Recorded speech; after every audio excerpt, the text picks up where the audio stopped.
Las psicofonías, también conocidas como voces electrónicas o Electronic Voice Phenomena, EVP por sus siglas en inglés, han fascinado e inquietado a generaciones enteras desde que surgieron los primeros registros a mediados del siglo XX. España, con su vasta historia, sus viejas construcciones y su riqueza en relatos de fenómenos inexplicables, se ha convertido en uno de los escenarios preferidos para los investigadores del misterio y de lo sobrenatural. Las grabaciones de voces misteriosas captadas en lugares supuestamente embrujados han dado pie a leyendas, investigaciones e intensos debates entre creyentes y escépticos. A continuación, recorreremos algunos de los casos más perturbadores de psicofonías, recogidas en territorio español, y analizaremos sus historias, los lugares implicados y la eterna pregunta: ¿realmente proceden estas voces de otro plano? ¿O hay una explicación racional detrás de estos inquietantes sonidos? El primero y más emblemático caso es, sin duda, el de la psiquiatra y parapsicóloga Manchega Germán de Argumosa, considerado uno de los padres de la psicofonía en España. Fue a principios de la década de los 70 cuando, en una sesión conocida ya como la Noche de la Psicofonía, captó junto a un grupo de investigadores una de las grabaciones más aterradoras de la historia en el Palacio de Linares, ubicado en pleno corazón de Madrid. Este edificio, con su historia marcada por tragedias personales y rumores de muertes violentas, ya inspiraba respeto y temor antes de convertirse en epicentro del fenómeno. En una noche de verano, los asistentes colocaron magnetófonos en distintas estancias del palacio, apagaron luces y guardaron silencio. De pronto, las cintas comenzaron a registrar lamentos, susurros, frases desgarradoras de una niña, sollozos y palabras que parecían surgir de la nada. «Mamá, mamá, nunca volveré a jugar, nunca volveré a reír». La voz, débil y temblorosa, parecía provenir de una niña pequeña. A lo largo de la grabación, otros sonidos metálicos, sollozos distorsionados y voces ininteligibles crearon una atmósfera tan opresiva que algunos de los presentes abandonaron el recinto presa del pánico. Esta psicofonía consolidó la leyenda del Palacio de Linares y alimentó la teoría de que allí, atrapada entre muros centenarios, habitaba el alma atormentada de Raimundita, la presunta hija ilegítima de los marqueses, supuestamente asesinada y emparedada en secreto. El caso del Palacio de Linares sigue siendo debatido. Los expertos que analizaron la grabación no encontraron pruebas de manipulación, pero tampoco pudieron explicar el origen de las voces. Los escépticos afirman que pudieron deberse a interpretaciones erróneas de sonidos ambientales, interferencias en los micrófonos o incluso sugestión colectiva. Sin embargo, los que han escuchado la grabación aseguran que el tono, el dolor que transmite aquella voz, cuesta relacionarlo con simples casualidades técnicas. Otro caso igualmente famoso se localiza en las ruinas del Cortijo Jurado, ubicado a las afueras de Málaga y considerado uno de los lugares más embrujados de Andalucía. Construido en el siglo XIX, el cortijo fue escenario de extrañas desapariciones, supuestos rituales y crímenes nunca resueltos. Durante décadas, los lugareños evitaron siquiera acercarse a sus muros en ruinas al caer la noche. Fue precisamente ahí donde, a finales de los años 90, un grupo de investigadores locales llevó a cabo varias grabaciones nocturnas, recogiendo psicofonías que todavía hoy ponen los pelos de punta. Entre los registros más inquietantes, destaca una voz clara y masculina que repite el nombre: Andrea, Andrea, seguida de múltiples gruñidos, sollozos y palabras entrecortadas como «ayúdame», «no puedo salir» o «vienen». Lo más inquietante es que, en una de las grabaciones, parece oírse el chillido ahogado de una mujer y, apenas segundos después, lo que algunos interpretan como la frase «muerta, estoy muerta». Los expertos en audio que han estudiado estos archivos han detectado anomalías en la onda sonora difíciles de replicar artificialmente. Las voces parecen surgir por encima y por debajo del espectro habitual. espectro habitual, con una síntesis ajena a los sonidos del entorno. Esta singularidad ha dividido a los especialistas. Algunos afirman que es imposible captar una voz humana tan clara sin que haya un interlocutor presente, mientras que otros sostienen que, en ambientes tan cargados de leyendas y emociones, es fácil interpretar ruidos aleatorios como mensajes del más allá. Sin embargo, incluso para los más racionales, resulta difícil encontrar una explicación sencilla a la claridad y carga emocional transmitida por esas psicofonías. En Zaragoza, el famoso caso Vallecas supuso un hito mediático y policial en los años 90, hasta el punto de inspirar películas y nutrir el imaginario colectivo.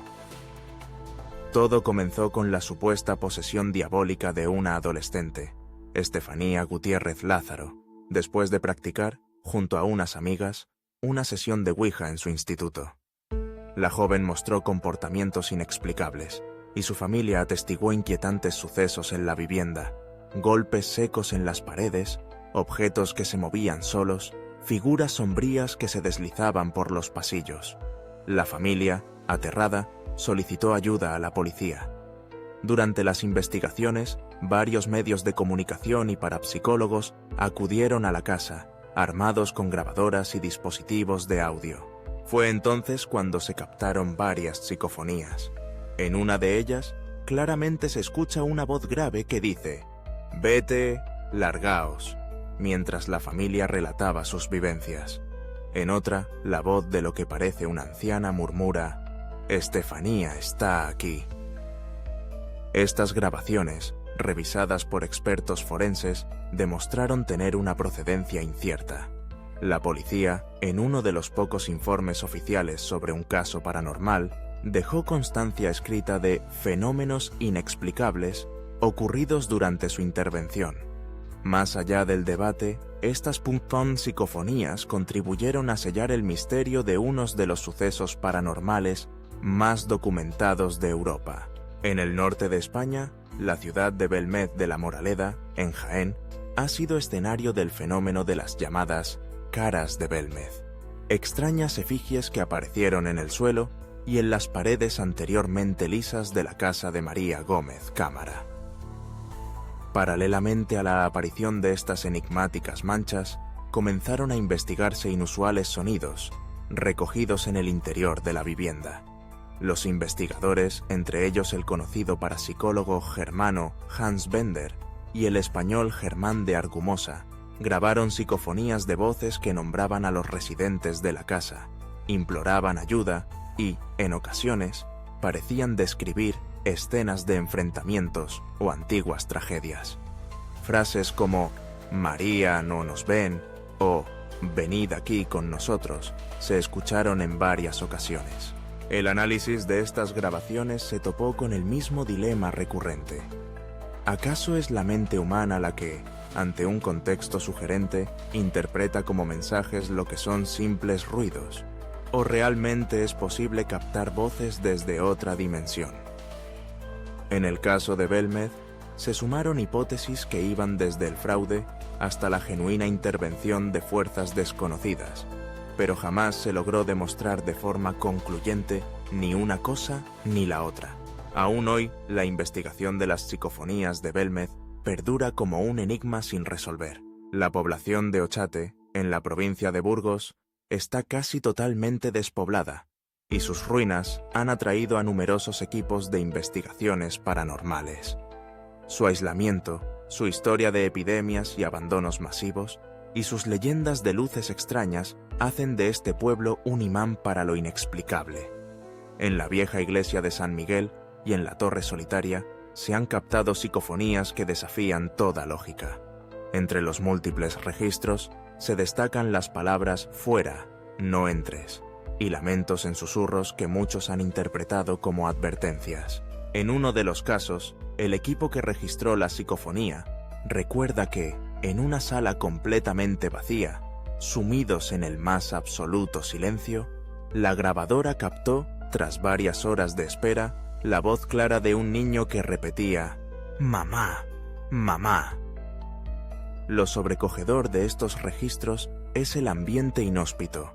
la sensación de abandono y, especialmente, la nitidez inesperada de una voz entre la nada. Pasando a lugares más cotidianos, encontramos testimonios sobre psicofonías recogidas en hospitales viejos y clausurados, como el Hospital Provincial de Toledo.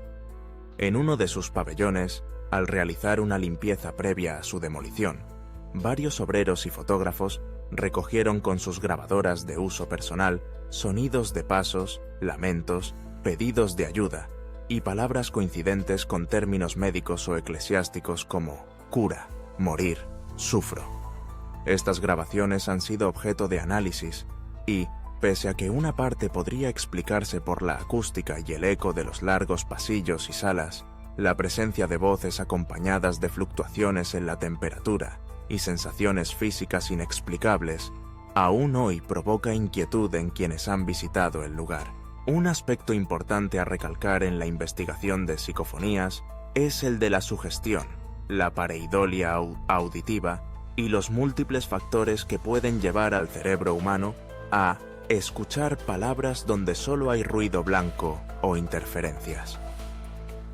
Estudios científicos han demostrado que cuando una persona escucha un sonido ambiguo y se le sugiere un posible significado, tiende a interpretarlo en esa dirección. Por lo tanto, la experiencia de escuchar una psicofonía está, en numerosas ocasiones, influida por las expectativas previas. Si uno espera oír una voz que diga «vete», es probable que así la interprete. Ese fenómeno psicológico no resta valor al impacto emocional que producen muchas de estas grabaciones, pero nos invita a mantener una actitud crítica. No obstante, hay detalles que desafían explicaciones fáciles. Existen registros psicofónicos realizados en condiciones de máximo control, con dispositivos que filtran interferencias electromagnéticas, en cámaras anecoicas y con equipos compuestos por técnicos ajenos a los círculos habituales del misterio. En algunos de estos experimentos, las voces siguen apareciendo, a menudo en distintos idiomas, a veces repitiendo palabras no conocidas por los operadores y, en ocasiones, respondiendo a preguntas formuladas por los investigadores. Los críticos afirman que pueden deberse a grabaciones residuales, ondas de radiointerferencia, o incluso al subconsciente del operador que, de manera involuntaria, emite sonidos durante la vigilia o el sueño. Sin embargo, la cultura popular y cientos de testimonios directos siguen sosteniendo que, tras estas voces, podría encontrarse una realidad más allá de nuestra comprensión actual de la física y la mente humana. En última instancia, las psicofonías captadas en lugares españoles, desde palacetes y castillos hasta casas humildes, hospitales e iglesias abandonadas, nos hablan no solo de posibles conexiones con dimensiones desconocidas, sino también de nuestra fascinación ancestral por lo inexplicable y nuestra necesidad de respuestas ante aquello que se escapa a la razón. Escuchar una voz del pasado, o quizá de otro plano, es enfrentarse no solo al misterio del más allá, sino también al insondable misterio de nuestra propia mente.